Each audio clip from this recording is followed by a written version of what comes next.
नमस्कार, स्वागत है आपका। मैं हूं आपके साथ करिश्मा राय तंवर और आप देख रहे हैं सीधी खबर। सीधी खबर में आज बात बंगाल की होगी, क्योंकि बंगाल में विधानसभा चुनाव में अभी 6 महीने का समय बचा है, लेकिन सियासी हलचल काफी तेज है। इसी से जुड़ी बड़ी खबर आपको बताएंगे कि किस तरीके से बंगाल में लगातार सियासी भूचाल आता हुआ दिखाई दे रहा है, क्योंकि जिस तरीके से तृणमूल कांग्रेस में अच्छी खासी पकड़ रखने वाले शुभेंदु अधिकारी ने बीते दिन विधायक पद से इस्तीफा दे दिया। अब उनके भारतीय जनता पार्टी में शामिल होने के कयास लगाए जा रहे हैं और रास्ता भी पूरी तरीके से साफ हो चुका है बीजेपी में शामिल होने का। तो ऐसे में अब राजनीति भी तेज हो चुकी है। लंबे वक्त से वो टीएमसी से अलग होने के रास्ते अपना रहे थे और एक अलग ही उनकी रणनीति देखने को मिल रही थी, लेकिन अब खबर बिल्कुल क्लियर हो चुकी है, क्योंकि शुभेंदु ने अपने पद से इस्तीफा दे दिया और ये भी कहा जा रहा है कि हो सकता है कि आने वाले समय में वो कुछ विधायकों के साथ बीजेपी में शामिल हो जाए। तो बड़ी खबर, बड़ी अपडेट आपको बता दें कि आज से पश्चिम बंगाल का दौरा इलेक्शन कमीशन की तरफ से किया जाएगा और अपने साथ कई विधायकों को साधने में भी शुभेंदु जुटे हुए हैं। तो अमित शाह की मौजूदगी में बीजेपी में शामिल हो सकते हैं शुभेंदु। बड़ी खबर आपको बता रहे हैं किस तरीके से पश्चिम बंगाल में सियासी हलचल बढ़ती जा रही है।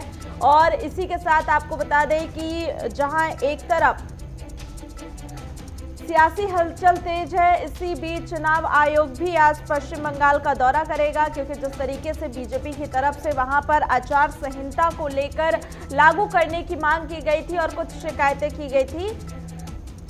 तो चलिए अब आपको शुभेंदु अधिकारी के बारे में बताते हैं कि आखिर वो कौन है जिनके अपने पार्टी से अलग होने पर इतनी ज्यादा हलचल बढ़ी हुई है। तो कौन है शुभेंदु अधिकारी? आपको बता दें कि पश्चिम बंगाल सरकार में नंबर 2 के नेता माने जाते हैं वो।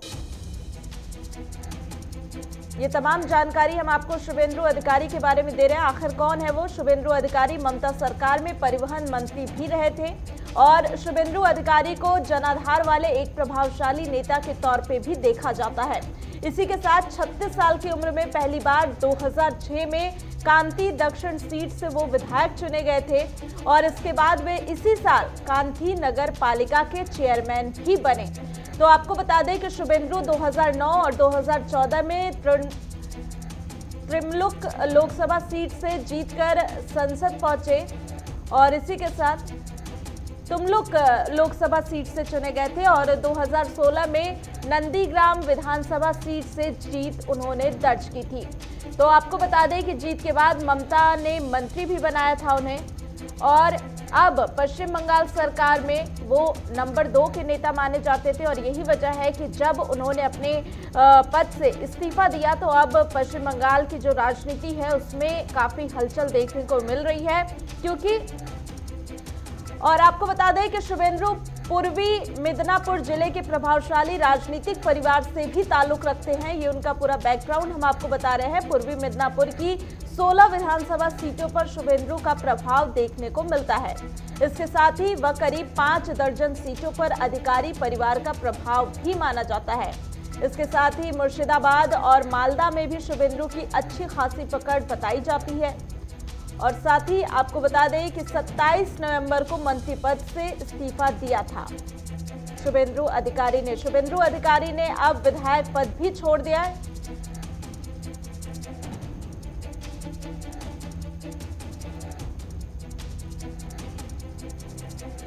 तो इसी के साथ आपको बता दें कि शुभेंदु अधिकारी के जाने से अब अगर देखा जाए तो पश्चिम बंगाल की 80 सीटों पर ग्रहण लगता हुआ दिखाई दे रहा है। वो कैसे है वो भी हम आपको समझाते हैं कि आखिर किस तरीके से टीएमसी से अगर शुभेंदु अधिकारी अलग हो गए तो किस तरीके का इसका असर होगा। बैकग्राउंड को भी समझिए। शुभेंदु के पिता शिशिर अधिकारी तृणमूल कांग्रेस के संस्थापक सदस्यों में रहे हैं।